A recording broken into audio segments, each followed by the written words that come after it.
अस्सलाम वालेकुम नाज़रीन, आप देख रहे हैं प्रोग्राम गोया और मैं हूं अरसलान खालिद। आज के प्रोग्राम में हम बात करेंगे इस वक्त जो पीटीआई फॉरेन फंडिंग केस का मामला, उसमें ताख़ीर का एक सारा मामला था, उसकी आज समाअत थी और साथ साथ पीडीएम इलेक्शन कमीशन के बाहर उनका एहतजाज। गो के हुकूमत ने बड़ा वाज़ेह तौर पर इस एहतजाज की इजाज़त दी थी और कहा था कि आएँ, पुरअमन तरीके से आएँ, अपना एहतजाज करें, कोई रुकावट नहीं डाली जाएगी। और बिल्कुल हमने देखा उसी तरह से हुआ। एक फ्री हैंड दिया गया, एहतजाज करने का एक हक़ दिया गया। कहा जाए तो बड़ा एक रीज़नेबल क्राउड गैदर करने में पीडीएम कामयाब हुई है। को बहुत बड़ी तादाद में वहाँ पर अवाम मौजूद नहीं हैं। पाकिस्तान पीपल्स पार्टी की उस हद तक वहाँ पर रिप्रेजेंटेशन कह लीजिए कि बहुत बड़ी तादाद में उनके कारकुनान आए हों, ऐसा मामला नहीं है। ज़्यादातर कारकुनान हमें JUI फेक ही नज़र आए इस मामले में। और फिर कहीं ना कहीं हम कुछ झंडे देख रहे हैं जो पाकिस्तान पीपल्स पार्टी, PMLN या दीगर जमातों के भी हैं, लेकिन कोई बहुत बड़ी एक्सरसाइज नहीं रही या कोई बहुत कह लीजिए कि भरपूर अंदाज में इसके लिए कोई तैयारी या कारकुनान को मोबिलाइज़ करना, वो हमें किसी भी जमात की तरफ से बड़े पैमाने पर उस तरह से नज़र नहीं आया। ये इस वक्त फॉरेन फंडिंग के हवाले से जब ये केस जो कि ताख़ीर का शिकार है, 2014 से ये ताख़ीर का शिकार है, और फॉरेन फंडिंग के मामले में अगर थोड़ी सी हम बात करें तो कोई और ये केस इलेक्शन कमीशन में नहीं लेकर गया था, बल्कि पाकिस्तान तहरीक इंसाफ के अपने ही बानी रुकन अकबर एस बाबर साहब ये case election commission of Pakistan में लेकर गए थे। पहले उन्होंने इमरान खान साहब के सामने 3 साल तक इस केस को उठाने की बात की, इसको इंक्वायर करने की बात की। जब उन्होंने कोई तवज्जो नहीं दी खान साहब ने, जो कि रियासत मदीना के अलंबरदार हैं, उसकी बात करते हैं, फिर अकबर एस बाबर साहब इस केस को इलेक्शन कमीशन लेकर गए। हुकूमत ये कहती है कि जो जो लीगल एस्पेक्ट्स, जो जो लीगल चीज़ें हम एक्सरसाइज कर सकते हैं, उनका हमें पूरा पूरा हक़ है। लिहाजा उन्होंने इस केस को रुकवाने, दायरा कार, मुख्तलिफ मामलात पर मुख्तलिफ हीले बहाने, वो हर तरीका इस्तेमाल किया जो कि हुकूमत कर सकती है। ये उनका इख्तियार था, ये वो मानते हैं। उनको ये हक़ हासिल था कानून के तहत कि वो ये तमाम तर काम करते, और यही वजह है कि ये मामला अब तक ताख़ीर का शिकार है। बल्कि इसमें फिर टैग अलॉन्ग कर दिया गया PMLN और पीपल्स पार्टी को उनकी फ़ंडिंग के हवाले से भी, कि वो भी अपने फ़ंडिंग के ज़राए बताएं, जबकि हुकूमती मौक़िफ़ इस बात को मुकम्मल तौर पर रद्द नहीं करता कि जो मुबैना तौर पर इल्ज़ामात हैं कुछ ऐसे ममालिक तक से फ़ंडिंग लेने के, तो ये इसको मुकम्मल तौर पर नेगेट नहीं करती पाकिस्तान तहरीक इंसाफ, बल्कि वो इसका सारा मलबा एजेंट्स पर डालते हैं। वो कहते हैं कि ये एजेंट्स होते हैं मुख्तलिफ़ जगहों पर जो फ़ंडिंग ले रहे होते हैं। अगर किसी एजेंट ने किसी ममनुआ ज़राए से कोई फ़ंडिंग ली है तो उसकी ज़िम्मेदारी एजेंट पर आयद होती है, ना कि जमात पर आयद होती है। लेकिन हकीकत क्या है, दूध का दूध पानी का पानी, ये अब तक नहीं हो रहा और बज़ाहिर बहुत जल्दी होता हुआ नज़र भी नहीं आ रहा। रिवायती अंदाज में तकारीर थी आज के इस एहतजाज में PDM की। मरियम साहिबा, पाकिस्तान पीपल्स पार्टी के मुख्तलिफ रहनुमाओं की तकारीर थी। राजा परवेज़ अशरफ साहब ने तकरीर की, मौलाना फजल रहमान साहब क्राउड से मुखातिब हुए और वो रस्मी बातें जो करते आ रहे हैं अब तक PDM के मुख्तलिफ फोरम से, वही बातें दोबारा दोहराई गई। इस हुकूमत से सवाल, इसकी नाअहली पर सवाल, करप्शन, महंगाई, इन चीज़ों पर सवाल, ये तमाम तर चीज़ें हैं जो की गई। लेकिन 31 जनवरी मेन डेडलाइन है और उसके बाद जो कारकुनान, उनको इस्लामाबाद लाना या लॉन्ग मार्च करना या धरना, ये तमाम तर चीज़ें हैं कि उसके लिए किस तारीख़ का तयन होता है और क्या स्ट्रैटेजी सामने आती है, ये अहम बातें हैं। मैं चाहूँगा इसी के अराउंड आज की हमारी गुफ्तगू भी रहे, हम इसी पर बात करेंगे। गेस्ट पार्टिसिपेंट्स का तारुफ कराता चलूँ। प्रोग्राम में ज्वाइन किया तारिक पीरजादा साहब ने, सीनियर तज्ज़ियाकार हैं, बहुत शुक्रिया आपके वक्त। इमरान याकूब साहब हमें प्रोग्राम में ज्वाइन कर रहे हैं, सीनियर सहाफ़ी और सीनियर तज्ज़ियाकार हैं, और नसीम सिद्दीकी साहब भी सीनियर सहाफ़ी और तज्ज़ियाकार हैं, हमारे साथ प्रोग्राम में मौजूद हैं। तारिक पीरजादा साहब, गुफ्तगू का आगाज़ मैं आपसे करूँगा। 2 चीज़ें हैं साइमल्टेनियसली और मैं दोनों को बड़ा मुख्तलिफ अंदाज में देखता हूँ। फॉरेन फंडिंग केस अपनी जगह पर एक अहम मामला है, उसमें ताख़ीर और उस पर सवाल वो अपनी जगह पर हैं, और ये ऑल टुगेदर जो PDM आज एहतजाज ECP के बाहर कर रही है, मैं इसको एक अलहदा चीज़ देखता हूँ, क्योंकि ये कोई फॉलो अप पे एहतजाज नहीं है, ये कोई उसकी ताख़ीर पे कह लीजिए कि होली सोली एहतजाज नहीं है, क्योंकि वो मामला तो एक तवील अरसे से ताख़ीर का शिकार है और ये PDM अपना कुछ नया मौक़िफ़ रखती है। उनका ज़्यादा गिला शिकवा ECP से, इस हालिया इलेक्शन के हवाले से। कैसे देखते हैं आप इस आज के एहतजाज को PDM के सर? देखिए इस्लाम, बात यह है कि आपने देखा कि PDM के तमाम जलसे तकरीबन कमोबेश बहुत बेइंतहा कोशिश के बावजूद कामयाब होते हुए नहीं आए। उनमें लाखों की तादाद दिक्कत नहीं हुई, और यहाँ तक के जो शाहकार में होना था मीनार पाकिस्तान के ज़ेरे साया, वहां भी मरियम नवाज के हवाले के बावजूद जो उन्होंने अल जजीरा के हवाले से दिया था, तो अल जजीरा का जब हमने देखा तो उसने बताया, हमारे दोस्त कमाल हैदर ने, कि ज्यादा से ज्यादा 55,000 लोग होंगे, 50-55, इससे ज्यादा नहीं थे। तो ये जो 11 पार्टियां इकट्ठी होकर अगर अवाम को मुतहरिक नहीं कर सकी, फाल नहीं बना सकी, हुकूमत की महंगाई के एक तूफान के बावजूद हुकूमत के खिलाफ कोई तहरीक को क़ुव्वत नहीं दे सकी, तवानाई नहीं दे सकी, और कराची से लेके लाहौर और लाहौर से पेशावर तक और बनू तक ये कोशिशें अब भी जारी हैं। लेकिन हम ये देख रहे हैं कि ये चूंकि बुनियादी तौर पर जलसों और जुलूसों की सियासत खासी हद तक नाकाम हो चुकी है, तो अब मसला ये होता है हिज़्ब इख्तिलाफ के पास, और हिज़्ब इख्तिलाफ भी वो जिसमें फजलुर रहमान साहब, आपको तो मालूम है वो असेंबली का इलेक्शन इमरान खान की पार्टी से हार गए थे, और ये बड़ी शर्म की बात है। इसी तरह ये खाकान अब्बासी साहब, इनको मरी के लोगों ने बुरी तरह शिकस्त देकर पहाड़ों से नीचे धकेल दिया था। तो ये बिलावल भुट्टो जो इसमें आज के एहतजाज में शरीक ही नहीं है, आपको मालूम है लियारी की एक पीपल्स पार्टी की सीट हुआ करती थी, वो भी हाथ से चली गई। तो ये सब हारे हुए लोगों का एक इज्तिमा है, और मैं इस बात पर बिल्कुल कायम हूं कि अगर इमरान जरा सी सियासी सूझबूझ का मुजाहरा करते और कम से कम इनकी एक सीट को नाकाम सियासी तौर पर इलेक्शन में नाकाम न होने देते और इनको राइट फिजा साहब, तो यानी कि आपकी नज़र में ये हारे हुए लोगों का एक इज्तिमा था। मैं आगे बढ़ना चाहूँगा। इमरान याकूब साहब, आपकी क्या राय होगी? क्या ये शिकस्त खुर्दा लोगों का एक इज्तिमा था? इज्तिमा से यकीनन आपने कैमरा पर, टीवी स्क्रीन्स पर देखा होगा, और आपके नुमाइंदे और आपके साथी अहबाब आपको यहाँ से भी खबरें दे रहे होंगे। इमरान याकूब साहब, कैसे देखते हैं आज के इस एहतजाज को? कितना अच्छा शो पुटअप कर पाए? जो एक्सपेक्टेशन थी उसके मुताबिक था, कम था एक्सपेक्टेशन से? How do you see it? बिस्मिल्लाहिर्रहमानिर्रहीम। देखिए अरसलान, इलेक्शन कमीशन के बाहर आप क्या समझते थे कोई लाखों का मजमा होगा? असल में बात चीज़ें जो होती हैं वो उनसे एक परसेप्शन बिल्ड करना मकसद होता है, और वहाँ पे अपोजिशन यही चाहती थी, पीडीएम का यही था कि देखिए आज उन्होंने वहाँ पे अपना जो रिकॉर्ड किया है, जो वहाँ पे तकरीरें हुई हैं, जो उन्होंने अपना मौक़िफ़ पेश किया है, देखिए वो साबित क्या करना चाह रहे हैं? वो साबित ये करना चाह रहे हैं कि जो फॉरेन फंडिंग केस है उसमें इमरान खान साहब, हमारे वज़ीर-ए-आज़म इमरान खान, जिनके बारे में आम तौर पे ये परसेप्शन है, मेरी ज़ाती राय भी उनके बारे में ये है कि वो मॉरली करप्ट नहीं है, सॉरी फाइनेंशियली करप्ट नहीं हैं। जब एक बंदा फाइनेंशियली करप्ट नहीं है तो उसका मतलब ये है कि वो उसकी पार्टी में भी इस तरह की बात नहीं होनी चाहिए। लेकिन अब वो इस मिथ को तोड़ना चाह रहे हैं। उनके ख्याल में ये जो फॉरेन फंडिंग केस है ये उनके लिए इसलिए मददगार साबित हो सकता है। देखें आज उन्होंने क्या बातें की हैं। जैसे मरियम नवाज ने क्या कहा, उन्होंने कहा जी पीडीएम की वजह से 7 साल पुराना केस जो है वो खोलना पड़ा। इसी तरह मौलाना फजलुर रहमान ने कहा जी 24 बार खुद इमरान खान ने इस केस को रुकवाने के लिए दरख्वास्त दी। यानी वो बिल्ट ही एक अपना ये नैरेटिव रहे हैं कि जनाब ये असल में शायद इसमें इमरान खान साहब गिल्टी हैं, इसीलिए वो ये कोशिशें करते रहे हैं, ताहीरी हरबे इस्तेमाल करते रहे हैं। ये सारे मामलात जो हैं इस वजह से हैं। तो आप ये सिर्फ चीज़ें देख लें तो उसके बाद फिर आपको अंदाज़ा हो जाएगा कि पीडीएम करना क्या चाहता है। पीडीएम करना ही ये चाहता है कि एक ऐसा नैरेटिव बिल्ड किया जाए कि जिससे ये साबित हो सके कि पीडीएम अपनी जो सियासत है वो इसलिए कर रहा है कि ये जो करप्शन का शोर है, ये सिर्फ हम पे तो इल्ज़ाम तराशियाँ लगाई जा रही हैं, असल में हुक्मरान खुद करप्ट है। अब मैं ये नहीं कहता कि उनका ये नैरेटिव ठीक है या गलत, लेकिन ये भी इसलिए सिर्फ आपको बयान कर रहा हूँ कि असल इशू क्या है, असल पीडीएम कर क्या रहा है। अब आ जाते हैं दूसरी तरफ। अब दूसरी तरफ अगर आप आएँ तो ये देखें कि आज अभी आप स्क्रीन पे देख सकेंगे कि शेरी मज़ारी साहब, शिबली फराज साहब, फवाद चौधरी साहब बैठे प्रेस कॉन्फ्रेंस कर रहे हैं। अब मैं ये समझता हूँ कि अगर आपके 3 वफाकी वज़रा जो हैं उनको प्रेस कॉन्फ्रेंस करनी पड़ गई एक इवेंट पे उनको प्रेस ब्रीफिंग देना पड़ गई, तो इसका मतलब है कि पीडीएम ने अपना मकसद तो पा लिया, उन्होंने स्क्रीन्स पे जगह ले ली, वो सॉरी माफ़ कीजिएगा, वो इशू ऑफ द डे बन गए। आपके 3-3 वज़रा को आके सफाइयाँ देना पड़ रही हैं। उसके बाद अब क्या होगा, तमाम टॉक शोज़ आप 7 बजे से लेके रात 11 बजे तक देख लें, जितने टॉक शोज़ होंगे उनमें यही मामला डिस्कस होगा। तो कहीं ना कहीं तो अपना मकसद पाने में कामयाब हो जाएंगे। राइटली सेड, बिल्कुल सही आपने फरमाया।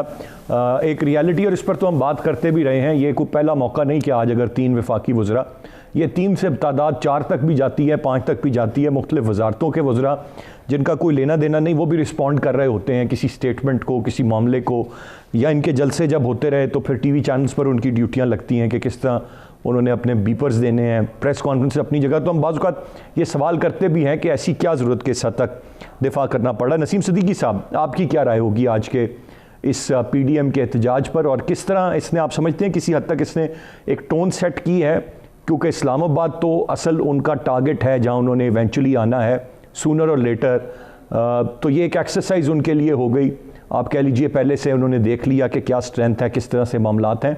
How do you see it sir? बिस्मिल्लाहिर्रहमानिर्रहीम। शुक्रिया अरसलान। आप एक बात का तो क्रेडिट दे PDM को कि उन्होंने कम से कम टीवी स्क्रीन जो है उनके ऊपर तो वो हावी है। जिस तरह मीडिया में रह के ही आप कोई कैंपेन चला सकते हैं, तो मीडिया पे वो नज़र तो ज़रूर आ रहे हैं, लेकिन मैं नहीं समझ रहा कि PDM को कोई फ़ायदा हो रहा है, क्योंकि PDM का बयानिया है क्या? उनका बयानिया तो रोज़ चेंज हो रहा है। आप 22 करोड़ आवाम की बात करते हैं, और अगर 11 पार्टियां मिल के कहीं पे 10,000, कहीं पे 15,000 लोगों को इकट्ठा कर लेते हैं, तो ये कोई बड़ी बात नहीं है। पाकिस्तान पीपल्स पार्टी, मुस्लिम लीग नून या मौलाना साहब की पार्टियां पाकिस्तान की बड़ी पार्टियां हैं। अगर ये अपने कारकुन भी इकट्ठा कर लें तो 10-15 हज़ार का रश हर जगह लग जाता है, लोगों के पास गाड़ियां हैं, मोटरसाइकिलें हैं, उससे एक वेव ज़रूर बन जाती है। लेकिन मकसद तो ये कि आप क्या करना चाहते हैं, क्या हासिल करना चाहते हैं, आप वो हासिल कर सकें कि या नहीं। इनकी कोशिश है कि ये हुकूमत को गिरा दें और कोई मिड टर्म इंतखाबात आ जाए, वो मुझे ऐसी कोई सूरत-ए-हाल नज़र नहीं आ रही। इनकी इस एक्टिविटी से सिर्फ इतना ज़रूर हो रहा है कि अपोजिशन के अंदर जुम्बिश नज़र आ रही है, मालूम हो रहा है कि भाई अपोजिशन भी मौजूद है, जिंदा है, और ये जमहूरियत का हुस्न भी है कि अपोजिशन को मौका मिलना चाहिए। लेकिन आपको आज की मैं ये बात बताऊं कि हुकूमत ने एक बड़ा अच्छा फैसला किया था कि रावलपिंडी इस्लामाबाद में कहीं कोई कंटेनर नज़र नहीं आ रहा, कहीं कोई पुलिस चेक पोस्ट नहीं है, बड़ी खुली ट्रैफिक चल रही है। जहां पे रैली थी वहां थोड़े से मुश्किलात जरूर थे, लेकिन बाकी सारा इस्लामाबाद रावलपिंडी नॉर्मल है। तो ये हुकूमत का एक अच्छा इक़दाम था कि उन्होंने अपोजिशन को एक जो उन्होंने एक्टिविटी करनी थी उसकी खुलेआम इजाज़त दे दी। और अगर अपोजिशन भी बगैर तोड़ फोड़ के पुरअमन तरीके से इलेक्शन कमीशन को अपना जो भी उनका इख्तलाफ है उसको रजिस्टर करा के वापस चले जाते हैं, तो ये अपोजिशन की भी बहुत अच्छी बात होगी कि उन्होंने पुरअमन रह के इस बात को किया। दूसरी बात ये है कि PDM के अंदर आप देखें, पहले इनका बयानिया था कि हम इस्तीफे दे रहे हैं, उसके ऊपर सारी जमातें इनके साथ इकट्ठी नहीं हुई। पीपल्स पार्टी को आप देख लें कि मर्दान का जलसा हो या दूसरी जगह हो, पीपल्स पार्टी की क़यादत वहाँ से गायब है, मौजूद नहीं है, और उन्होंने ही सबसे पहले इस्तीफे ना देने का फैसला किया था, जिसके ऊपर मुस्लिम लीग नून को भी आना पड़ा। और मौलाना जो बयानिया लेके चले थे इस्तीफों वाला, पहले वो कौमी असम्बली को नहीं मानते थे, पार्लियामेंट को नहीं मानते थे, और वहीं से उन्होंने सदारती इलेक्शन लड़ा। उसके बाद उन्होंने कहा इस्तीफे देके हम पार्लियामेंट को ख़त्म कर देंगे, और बड़ा टफ टाइम देंगे हुकूमत को, वहाँ से उनको यू टर्न लेना पड़ गया। तो PDM जो ये काम कर रही है, मुझे ये बताएं कि ये 6 साल से रुका हुआ है फॉरेन फंडिंग का फैसला, बिल्कुल इसके जल्द अज जल्द इस तरह की चीज़ों के फैसले राइटली सेड सिद्दीकी साहब, बिल्कुल बिल्कुल सही। ये कौन मांग रहा है? ये डिमांड किनकी है? हुदैबिया पेपर मिल्स 25-25 साल हो गए, जरदारी साहब के फैसलों को 20-20 साल हो गए। अभी भी जब अदालत में इनके वकील पेश होते हैं तो वो कहते हैं जी फारूक एच नाइस साहब वहां पे मसरूफ है, नून लीग के कितने केस। साहब आपका पॉइंट आ गया सर, ब्रेक की जाने बढ़ना है, ब्रेक से वापस डिमांड कर रहे हैं, इस पर मजीद बात करते हैं, साथ रहिएगा।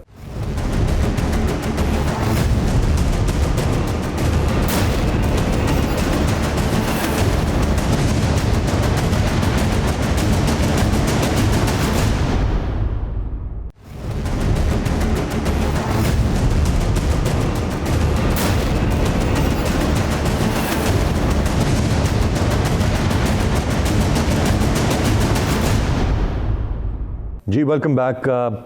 तारिक फिजाज साहब, ये तो रही जो एहतजाज है उसकी बात, सारा मामला वो अपनी जगह पर है। मैं जानना आपसे चाहूँगा थोड़ा सा ज़रा फ़ॉरेन फंडिंग के हवाले से, गो के हम सारे इमरान खान साहब के बारे में एक राय ये रखते हैं कि वो फाइनेंशियली करप्ट नहीं है, उनके मुहिब वतन होने पे कोई शक नहीं करता, उनकी नीयत साफ़ है, वो मुल्क को बेहतर डगर पर लेकर जाना चाहते हैं। ये सारी बातें हैं जो एक जनरल ओपिनियन है पब्लिक का, जो मोरलेस सभी का है खान साहब के बारे में। फिर सर जब मैं एक तरफ ये मामला देखता हूँ, मैं फॉरेन फंडिंग देखता हूँ, मैं देखता हूँ कि कोई ऐसा तरीका नहीं छोड़ा गया कि किसी तरह से आप इस मामले को डिले करें या इसका फ़ैसला ना आ सके, तो मुझे लगता है कि दाल में कुछ काला है। मैं BRT पेशावर की बात करता हूँ, मैं मालम जब्बा स्कैंडल की बात करता हूँ, और फिर जब मैं देखता हूँ कि मेरे वज़ीर आज़म साहब इन मामलात पर बिल्कुल कोई लफ्ज़ ही नहीं बोलते, कोई बात ही नहीं करते। जिस तरह से हम नवाज शरीफ साहब के बारे में कहा करते थे कि वो बहुत सारी चीज़ों पर उनके ज़ुबान पर वो लफ्ज़ ही नहीं आते, भारत को लेकर या भारतीय जासूस को लेकर, या हम देखते हैं खान साहब की ज़ुबान पर भी ये अल्फाज नहीं आते। फिर इससे बहुत सारे शकूक व शुबात पैदा होते हैं, और फिर वो सारा का सारा जो केस हम बिल्टअप करते हैं कि वो फाइनेंशियली करप्ट नहीं है, ठीक सिमत में लेके जाना चाहते हैं, वो सारी उस रूह पर ही सवाल उठ जाता है। सर देखिए अरसलान, मैं पहले तो एक फिक्रा जो मैं आपसे इजाजत मांग रहा था कि मुकम्मल कर लूं, तो मेरी दलील ये थी कि चूंकि इनकी, अभी मैं इस बात की तरफ आता हूं एक सेकंड में, कि चूंकि इनके जलसे जुलूस नाकाम हो चुके हैं, तब इनके पास दूसरा मरला है जिंदा रहने का सियासी तौर पर, और वो है किसी एहतजाजी इज्तिमा का और इस तरह की दूसरी सियासी इज्तिमात जो ये मुमकिन बनाकर कोशिश कर रहे हैं कि किसी तरह अपने सियासी वजूद का जवाब पेश करते रहे। क्योंकि बिलाखिर इनके मदरसों के बच्चों ने भी टीवी तो देखना है, इनकी दूसरे सियासी कारकुनों ने भी ये देखना है, और उन्होंने सवाल करना है कि जब जलसे और जुलूस अब नहीं निकल रहे हैं, तो अब हमारे रहनुमा जो है वो आखिर हुकूमत के खिलाफ क्या कर रहे हैं। हमें जो हमारी तवक्कुआत है वो तो पूरी नहीं हो रही है।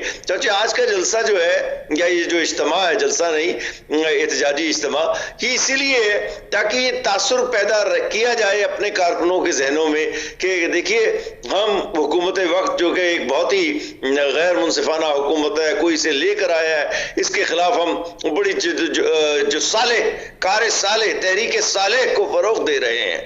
चुनांचे ये वो बात है जिसकी वजह से ये आज यहाँ इकट्ठे हुए। वरना आपको याद होगा, आपको मैं खिदमत में अर्ज करता चलूं, अगर इनके दूसरे जलसे और जलूस कामयाब हो जाते तो ये लोग क्या समझते हैं इलेक्शन कमीशन को, ये तो अपनी पांव की एड़ी के नीचे भी उसको रगड़ने के लिए तैयार नहीं है। तो ये इनको एक फोरम चाहिए था, तो ये आसान तरीन बात थी जो उन्होंने कर ली और बड़ा अच्छा किया। अब वो बात जो आप कह रहे हैं ना कि फंडिंग, मैं आपको अर्ज करूं, हमारी दुनिया भर की सियासी पार्टियों पर नजर है, और वो पाकिस्तान हो, भारत हो, अमेरिका हो, इंग्लैंड हो और मुल्क, तो ये जो फंडिंग इकट्ठी होती है, इसके मुतालिक मैं जरा एक बात की वजाहत कर दूं। ये पार्टी के अंदर एक आप कोई कमेटी बनाते हैं, उसके बाद जो कारकुन है उनको जिम्मेदारियां सौंपी जाती हैं, बाहर मुल्कों में राब्ते किए जाते हैं। चौचे इमरान की एक बहुत बड़ी तादाद जो है अकीदतमंदों की या पैरोकारों की, बैरून मुल्क भी हैं जिन्होंने बाहर से भी बेशुमार पैसा भेजा, और जिस पर ना कोई शक है ना कोई एतराज है। अब बात आ गई कि ये मुकदमा क्यों, इसका फैसला क्यों नहीं हो रहा है, तो इसके मुतालिक मेरे पास बड़ा सीधा सा जवाब है। 6 साल पुराना केस है ना जी, तो इसके 4 साल तो नवाज शरीफ दौर के हैं, मरियम नवाज के मुजरिम वालिद के, उन्होंने इसको आगे क्यों नहीं चलाया? उनके जमाने में तो उनके लगाए हुए लोग इलेक्शन कमीशन में थे, ये उसको क्यों नहीं उस वक्त मंतकी अंजाम तक पहुंचा सके? और एक और बात अभी आपने फरमाया, वो तो कोई भी पीरजाद साहब नहीं पहुंचा सकता ना, मुख्तलिफ हीले बहाने तो ये भी लगा रहे थे ना सर, कहीं पर स्टे ले रहे थे, कहीं पर ये जुरिस्डिक्शन चैलेंज कर रहे थे, सारी चीजें, सारी बात दुरुस्त है। उसका एक मेरे पास जवाब है। आपको याद है जब इमरान ने नवाज शरीफ के खिलाफ पानामा के बाद कार्रवाई करने का फैसला किया, तो वो खुद अपनी 1-1.5 साल की जो वक्त और वसाइल थे वो सुप्रीम कोर्ट ले गया, और वहां पर वो और शेख रशीद और दूसरे लोगों ने इमरान के खिलाफ, इसके नवाज शरीफ के खिलाफ एक कानूनी शहादतों का पहाड़ खड़ा कर दिया। आप ना माने, मैं नहीं मानता, लेकिन अदालतों ने उस मौक़िफ़ को तस्लीम किया। यही मरियम, यही फजलुर रहमान, यही खाकान अब्बासी, यही बलावल, ये सुप्रीम कोर्ट का रुख क्यों नहीं करते और कहें कि एक नाजायज हुक्मरान यहाँ पर बैठा हुआ, जरा फैसला दें, चोर है, डाकू है। इस मैं अब दलील की बात कर रहा हूँ, आपने दुरुस्त फरमाया सर, वो जो गलत करे आपने सही कहा है सर, जो तो नून लीग पीपल्स पार्टी गलत करे वो गलत है, और अब अगर पीटीआई गलत कर रही है तो उसमें भी क्यों नहीं कुछ किया, तो वो भी सवाल नून लीग और पीपल्स पार्टी से कर लेते हैं। ये कर रहे हैं। आपका मौकफ है कि ये लोग बददियानत हैं, नाजायज रुपया यहूदियों से या किसी से लेकर आए हैं, आप सुप्रीम कोर्ट में लेकर जाएं। मैं जरा आगे बढ़ूंगा तारिक फिजाज साहब, मैं जरा इमरान याकूब साहब की जानिब बढ़ूंगा। इसलिए कि मुकदमा बनता नहीं है। ठीक, इमरान भाई, मैं नहीं जानता कि कोई पैसा यहूदियों से आया है या भारतीयों से आया है, कहाँ से आया है मुझे और उम्मीद में करता हूँ कि ऐसा ना हो, ना आया हो और यही रियलिटी हो। मेरा तो सर सवाल बड़ा मुख्तसर सा है, और वो ये है कि मेरे इमरान खान साहब, मेरे वज़ीर आज़म साहब इतने क्लियर हैं तो वो क्यों ताख़ीरी हरबे इस्तेमाल कर रहे हैं? उनको तो ख़ुद कहना चाहिए, जो उनका स्ट्रेचर है, जो उनकी पर्सनैलिटी, उनका कंडक्ट हम जानते हैं, उनको तो ख़ुद कहना चाहिए भाई करो इंक्वायर और जल्द से जल्द ये मेरे सर से उतारो मामला और मुझे क्लियर करो, मैंने कोई ऐसी फंडिंग नहीं ली और I am very sure about it. लेकिन ऐसा है नहीं है सर। इमरान भाई। अरसलान साहब, बात ये है कि हमारे यहाँ ना ये वतीरा बन चुका है और सबसे आसान काम है किसी पे भी इल्ज़ाम लगाना। इल्ज़ाम तराशी के हम माहिर बन चुके हैं, और ये ख़ास तौर पे कहना कि फ़लाँ इसराइल का एजेंट है, फ़लाँ भारतीय एजेंट है, ये तो बिल्कुल ही मामूली बात है। हालांकि मैं समझता हूँ कि ये इतना संगीन इल्ज़ाम है कि जिसकी जितनी भी मजम्मत की जाए उतनी कम है। लेकिन यहाँ पर हम देखिए, हम जब यहाँ बैठते हैं किसी भी प्रोग्राम में तो बतौर सहाफ़ी, बतौर तज़कियाकार हम ये बिल्कुल भी हक नहीं रखते कि हम कोई फ़ैसला ही सादर कर दें। तारिक साहब माशाल्लाह बड़े हमारे सीनियर आदमी हैं, बड़े माशाल्लाह मेरे लिए काबिल एहतराम है, लेकिन मैं ये जसारत नहीं कर सकता कि मैं किसी भी सियासतदान के बारे में या किसी भी इवन खाकरोब के बारे में भी ये फैसला कर दूं और ये अपना कह दूं कि जी ये करप्ट है या ये नहीं करप्ट, या ये फैसले अदालतों ने करने होते हैं और अदालतें अपने ड्यू प्रोसीजर के साथ अगर समझते हैं फैसले करते हैं। जी, अदालतें ड्यू प्रोसेस और प्रोसीजर के बाद फैसले करती हैं। अब अदालतों में जिस तरह से ये सबूत आएंगे, जिस तरह से बात होगी, उसके बाद किसी भी चीज़ का फैसला होगा, और फिर जब अदालत फैसला करती है तो हमें ये वो फैसला तस्लीम करना चाहिए, तस्लीम करना पड़ता है। इमरान खान साहब के मामले में मैंने पहले जैसे अर्ज़ की कि वज़ीर आज़म इमरान खान का प्लस पॉइंट ये है कि लोग मुझ समेत इस कौम 22 करोड़ में से बेशतर अफराद ये समझते हैं कि वो फाइनेंशियली करप्ट नहीं हैं। यही वजह थी कि लोगों ने शौकत खानम हस्पताल के लिए दिल खोल कर उनको पैसे दिए, दिल खोल कर उनकी मदद की, और वो उन्होंने उस पर काम भी किया और उन्होंने करके भी दिखाया। अब बतौर वज़ीर आज़म प्रॉब्लम ये है कि लोगों को उनके साथ जो तवक्कुआत वाबस्ता थी वो ये थी कि शायद वज़ीर आज़म जब इमरान खान साहब जब हुकूमत में आएंगे तो जिस तरह से वो कहते थे कि मेरे पास एक्सपर्ट्स की टीम है, जब महंगाई हो तो समझ लो कि वज़ीर आज़म करप्ट है, जब फलां चीज़ हो तो समझ लो वज़ीर आज़म करप्ट है। तो अपने एक ईमानदार वज़ीर आज़म हम ले आए हैं, अब इस मुल्क में एक्सपर्ट की टीम आ जाएगी, 200 एक्सपर्ट हो गए, तो उसके बाद 200 अरब डॉलर जो है वो हमारे पास आ जाएगा, रात होगी सुबह हम उठेंगे तो 200 अरब डॉलर भी आया होगा, और उसके बाद हमारे पास बारे न्यारे हो जाएंगे, यहाँ महंगाई बिल्कुल ख़त्म हो जाएगी, पेट्रोल की कीमतें जो हैं कम होकर 30-40 रुपये फी लीटर पे आ जाएंगी, इसी तरह से बिजली सस्ती हो जाएगी, सारी चीज़ें हम, और यहाँ पे रावी सब के लिए चैन लिखेगा। लेकिन हुआ क्या?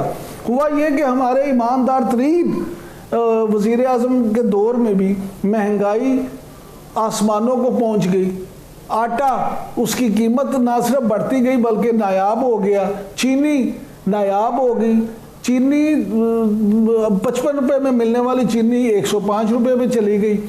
यानी आप ये देखें कि जब आटा चीनी भी महंगी हो जाए, इतने गुना महंगी हो जाए, पेट्रोल आप महीने में 2-2 दफ़ा महंगा करें, और फिर सबसे अच्छी बात ये कि पहले ओगरा एक सबरी भेजे, उसके बाद 10-10, 12-12 रुपये फी लीटर इजाफे की, फिर उसमें आप उसको कम करके 3-4 रुपये कर दें, और फिर ये टिकर जारी किए जाएं और तर्जमानों की फौज ज़फ़र मौज आके फखरिया अंदाज में ये कि ओ वज़ीर आज़म साहब का भला हो, सरकार की खैर हो, देखें क्या हुआ, वज़ीर आज़म के पास इतनी सबरी गई, उन्होंने मुसरत कर दी और गरीब आवाम का फ़ायदा सोचते हुए उन्होंने कहा नहीं सिर्फ 4 रुपये लीटर महंगा होगा। मेरे भाई इमरान भाई, वो 12 रुपए की समरी जाती है, वो 4 रुपए 3 किस्तों में 3 दफ़ा महीने में, फिर महंगा होके होता 12 रुपए ही है, पर 3 दफ़ा में होता है कि सर गुजारिश ये भुगतना तो मैंने और आपने है ना।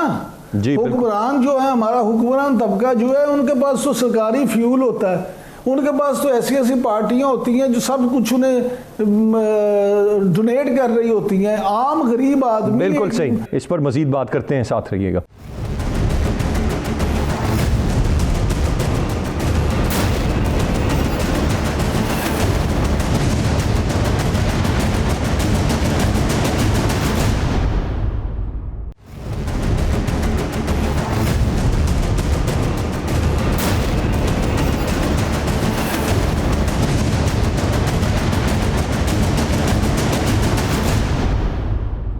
जी वेलकम बैक। सदीकी साहब, फॉरेन फंडिंग केस और उसमें ताख़ीर, आप तो ख़ुद बैरून मुल्क रहे हैं, वहाँ पर बड़े मद्दाह हैं इमरान खान साहब के, वो फंडिंग करते हैं, लेकिन ये किस्सा कहाँ से आ जाता है कि ऐसे ज़राए जो कि नहीं होने चाहिए थे वहाँ से भी फंडिंग हुई, और फिर जी वो एजेंट्स लेते रहे फंडिंग, पार्टी से उसका कोई लेना देना नहीं है, कैसे होता रहा सारा मामला? देखें, बिल्कुल सही बात है। मैं आपको यहाँ पे एक बात बताऊं कि हमारे पाकिस्तान के क्रिकेटर्स जो है ख़ास तौर पे वो बहुत ज़्यादा मशहूर हैं, उनकी बहुत फ़ैन फॉलोइंग है। जो दूसरे कंट्रीज़ वाले वो भी उनको बाई नेम जानते हैं। अगर पॉलिटिशियंस की बात करेंगे तो बेनज़ीर भुट्टो बहुत पॉपुलर थी, उनको तकरीबन सारी कौमियतों के लोग जानते थे। अच्छा, जब आपको पता चलता है कि एक बंदा अच्छे कॉज के लिए काम कर रहा है तो बाहर में जिस भी नस्ल के लोग होते हैं वो एक दूसरे की हेल्प करते हैं। अगर वेम्बले स्टेडियम लंदन में कोई इंडियन चैरिटी शो हो रहा होता है तो वहाँ मैं भी जाता था, हम भी डोनेट करते थे, हम भी टिकट्स बाय करते थे, क्रिश्चियंस भी आते थे, सिख भी आते थे, सारी बरादरी आती थी। तो जब भी आप बाहर के मुल्क में कोई चैरिटी का फंड रेस करना चाहते हैं तो उसमें कोई बाउंडेशन नहीं होती, लोग कॉज देखते हैं। लोगों को पता है कि इमरान खान ने शौकत खानम कैंसर मेमोरियल अस्पताल बनाया और उसकी रेपुटेशन भी बहुत अच्छी है, तो मुख्तलिफ लोग फंडिंग करते हैं। जब इमरान खान ने पार्टी बनाई तो भी मुख्तलिफ लोगों ने फंडिंग की, और बिल्कुल वहाँ पे एजेंट्स रखे जाते हैं। अगर आप किसी भी जगह पे फंड रेजिंग कर रहे हैं तो वहाँ पे आप एजेंट्स को रखेंगे, उनका कुछ कमीशन होता है बीच में, वो कलेक्शन करते हैं और वो सारी चीज़ें आपको देती हैं। लेकिन फिर भी इसमें अगर कोई ऐसी चीज़ है जो कि नाकाबिले कबूल है या कानून के खिलाफ है तो इलेक्शन कमीशन को उसका बिल्कुल फैसला करना चाहिए और उसका फैसला आना भी चाहिए। लेकिन सिर्फ पीटीआई का नहीं, अगर पीपल्स पार्टी की भी फॉरेन फंडिंग है उसका भी फैसला फॉरेन करें, PMLN की फॉरेन फंडिंग है उसका भी करें, और ये जो मौलाना हजरात बाहर से पैसे जमा करके लाते हैं, लीबिया से, सऊदी अरेबिया से, दूसरे मुल्कों से इनको फंडिंग होती है, उसकी भी जो है तहकीक होनी चाहिए। दूसरी बात मैं बताऊं कि हमारी आवाम को बड़े आराम से आटे चीनी इसके चक्करों में डाला हुआ है सबका हुक्मरानों ने, और हमारे लोग इसी एक औरा के अंदर जो है वो घूमते रहते हैं। चीनी महंगी हो गई, आटा महंगा हो गया। भाई दुनिया के हर मुल्क में चीज़ें महंगी हो रही हैं। मैं अभी इंग्लैंड गया था, जो चीज़ 1 पाउंड की थी वो अब 2.5 पाउंड की वहाँ पे मिल रही थी। तो ये महंगाई हर मुल्क में हो रही है, सिर्फ इमरान खान ही नहीं कर रहा। और चीनी महंगी हो गई है लेकिन चीनी मुक गई है, आपको इंपोर्ट करनी पड़ रही है। आटा महंगा हो गया है लेकिन मुक गया है, आपको इंपोर्ट करना पड़ रहा है। और दूसरी तरफ आप पेट्रोल की कीमतों की बात करते हैं, मुझे लोगों की समझ नहीं आती। बाहर के मुल्क में पेट्रोल पंप के ऊपर जो उनकी रेट लिस्ट लगी होती है वो हर 2 से 3 घंटे बाद चेंज हो रही होती है। अगर 1.45 का है थोड़ी देर में 1.50 हो जाएगा। वहां तो डेली बेसिस पे पेट्रोल की प्राइसेस चेंज होती हैं। लेकिन हमारी कौम को बस ये 3-4 चीज़ों के पीछे लगा दिया गया और अरबों रुपए की करप्शन करके वो खुद बाहर ले जाते हैं अपनी। सदीकी साहब, तरक्की पजीर और तरक्की याफ्ता ममालिक में भी बड़ा फर्क होता है, लेकिन हम आटा चीनी पेट्रोल को ही रोते रहते हैं जो कि कोई इतना बड़ा मसला नहीं है। Rightly said. ये सदीकी साहब आपकी राय हो सकती है। हम एक तरक्की याफ्ता तरक्की पजीर ममालिक का फ़र्क हमें समझना चाहिए। यहाँ पर लोगों का मसला पेट्रोल, चीनी और आटा ही है, सबसे पहले पेट है। क्योंकि यहाँ पर जो वादा रियासत करती है आईने पाकिस्तान के तहत, ना वो सेहत देती है, ना वो तालीम मुफ्त देती है, ना वो खुराक के लिए बंदोबस्त देती है। तो यहाँ एक आम आदमी की तगोदो इन्हीं चीज़ों से शुरू होती है।